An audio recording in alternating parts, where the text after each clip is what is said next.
বিহপুৰীয়াত আজিৰে পৰা অনুষ্ঠিত হৈছে সদৌ অসম ভাওনা সমাৰোহৰ প্ৰতিযোগিতা। আজিৰ পৰা ২৪ মাৰ্চলৈ ৮দিনীয়া কাৰ্যসূচীৰে লখিমপুৰ জিলাৰ বিহপুৰীয়াৰ খৰৰা চিনাতলী পথাৰত অনুষ্ঠিত হ'ব সদৌ অসম ভাওনা সমাৰোহ প্ৰতিযোগিতা। বাসুদেৱ নাট্যগোষ্ঠীৰ উদ্যোগত বৃহত্তৰ পূব দিক্ৰংবাসী ৰাইজৰ সহযোগত অনুষ্ঠিত হ'বলগীয়া ভাওনা সমাৰোহ প্ৰতিযোগিতাত অসমৰ বিভিন্ন জিলাৰ পৰা মুঠ ১৪টা আগশাৰীৰ ভাওনা দলে এই ভাওনা সমাৰোহ প্ৰতিযোগিতাত অংশগ্ৰহণ কৰিব। আজি প্ৰথম দিনা পুৱা অঞ্চলটোৰ কণ কণ আয়তীসকলৰ দ্বাৰা জলাৰোহণ কাৰ্যসূচীৰ পাছতেই এক আধ্যাত্মিক পৰিৱেশৰ মাজেৰেই বন্তি প্ৰজ্বলন কৰে অসমৰ প্ৰাক্তন শিক্ষামন্ত্ৰী তথা বৰ্ষীয়ান ৰাজনীতিবিদ প্ৰেমধৰ বৰা আৰু হেমচন্দ্ৰ গোস্বামীয়ে। আৰতিৰ উৰুলি দবা শংখৰ মাংগলিক ধ্বনিৰে নামধ্বজা উত্তোলন কৰে উদযাপন সমিতিৰ সভাপতি খগেন্দ্ৰনাথ শইকীয়াই। মোৰ জন্মঠাইত এটা অনুষ্ঠান হৈছে। অসমৰ বিভিন্ন প্ৰান্তত যেতিয়া অনুষ্ঠানবিলাক অনুষ্ঠিত হয় তেতিয়া মনত পৰে মোৰ ঘৰখনলৈ, মোৰ গাঁওখনলৈ, মোৰ অঞ্চললৈ। এই অঞ্চলৰ উঠি অহা প্ৰজন্মইও যে আমাৰ বিভিন্ন স্থানত যিবোৰ উন্নত ধৰণৰ চিন্তা চৰ্চা হৈছে এই চিন্তা চৰ্চাৰ পৰশ পাওক আৰু তেওঁলোকে আগুৱাই যাওক, সেই অনুভৱ বজাই থাকিব। আৰু এই অনুষ্ঠানৰ আজি আৰম্ভণি হয় আমি আহি থকা দিনবিলাকত ইয়াৰ উন্নতিৰ বিভিন্ন ধৰণৰ আমি আশা ৰাখিম। নৱপ্ৰজন্মক আপুনি কি জনাব? নৱপ্ৰজন্মক এই অনুষ্ঠানটোক আচলতে একেবাৰে আমি ধৰ্মীয় অনুষ্ঠান হিচাপে নকৈ তেওঁলোকে এই অনুষ্ঠানটোক তেওঁলোকৰ ভৱিষ্যত ব্যক্তিগত অনুষ্ঠান হিচাপে ল'বৰ কাৰণে যেনেকৈ মই ইতিমধ্যে উল্লেখ কৰিছোঁ যে শংকৰী কলা কৃষ্টিৰ সকলোখিনি যদি বিদ্যা তেওঁলোকে চৰ্চা কৰে তেতিয়াহ'লে তেওঁলোকে অকল শাৰীৰিকভাৱেই নহয়, কৃষ্টিগতভাৱেই নহয়, তেওঁলোক অৰ্থনৈতিকভাৱে লাভান্বিত হোৱাৰ সম্পূৰ্ণ সুবিধা আছে।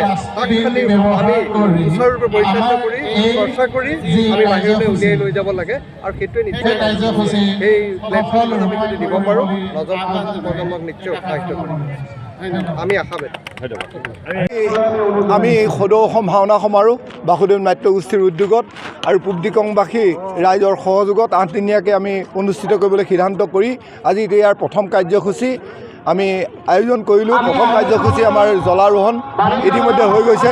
পূব দিক্ৰং অঞ্চলৰ ৪২খন গাঁৱৰ আই মাতৃসকলে তেখেতসকলৰ গাঁৱৰ পৰা জল তেখেতসকলে পানী তুলি আনি আমাৰ ইয়াত আমাৰ পতাকা যি ধৰ্মধ্বজা আছে ধৰ্মধ্বজাৰ বেদীত আমাৰ ৰাখিছে। তাৰপিছতে আমি দুজন বন্তি প্ৰজ্বলকক আমি আমন্ত্ৰণ জনাইছিলোঁ।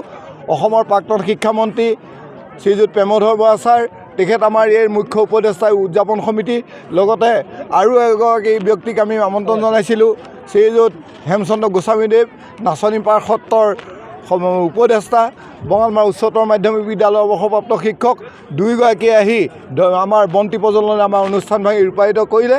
আৰু লগতে আমাৰ উদযাপন সমিতিৰ সন্মানীয় সভাপতি শ্ৰীযুত খগেন্দ্ৰনাথ শইকীয়াদেৱে আজি ধৰ্মধ্বজা উত্তোলন কৰি আমাক যথেষ্ট। ইয়াৰ পিছত আছে বাণিজ্য মেলা উদ্বোধন। আমাৰ বাণিজ্য মেলা উন্মোচন কৰিবৰ কাৰণে আমি ধেমাজি মহাবিদ্যালয়ৰ সন্মানীয় অধ্যক্ষ ডক্টৰ দীপক কুমাৰ নেওগ ডাঙৰীয়াক আমি আমন্ত্ৰণ জনাইছিলোঁ। তেখেত আহি আমাৰ মাজত উপস্থিত হৈছে। আমি তেখেতক বাণিজ্য মেলা উন্মোচন কৰিবৰ কাৰণে আমন্ত্ৰণ জনাইছোঁ।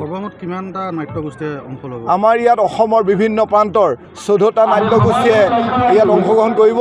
আজি আমাৰ প্ৰথম দিনা আমাৰ 3 ভাগ ভাওনা আমাৰ ইয়াত অনুষ্ঠিত হ'ব। প্ৰথম আমি দিনত আমি এভাগ অংকীয়া নাটে আমাৰ বাসুদেৱ নাট্যগোষ্ঠীৰ সৌজন্যত প্ৰথম অংকীয়া নাটে আজি আমাৰ কাৰ্যসূচী মুকলি হ'ব। আমি সেই কাৰ্যসূচীভাগ উদ্বোধন কৰিবৰ কাৰণে উত্তৰ কমলাবাৰী সত্ৰৰ সন্মানীয় সত্ৰাধিকাৰ শ্ৰীযুত জনাৰ্দন দেৱগোস্বামী প্ৰভুক আমি আমন্ত্ৰণ জনাইছোঁ আৰু তেখেত আহিম বুলি আমাক কথা দিছে। আশা ৰাখিছোঁ তেখেতে আহি আমাৰ এই ভাওনাৰ সমাৰোহৰ শুভ উদ্বোধন কৰিব। ধন্যবাদ।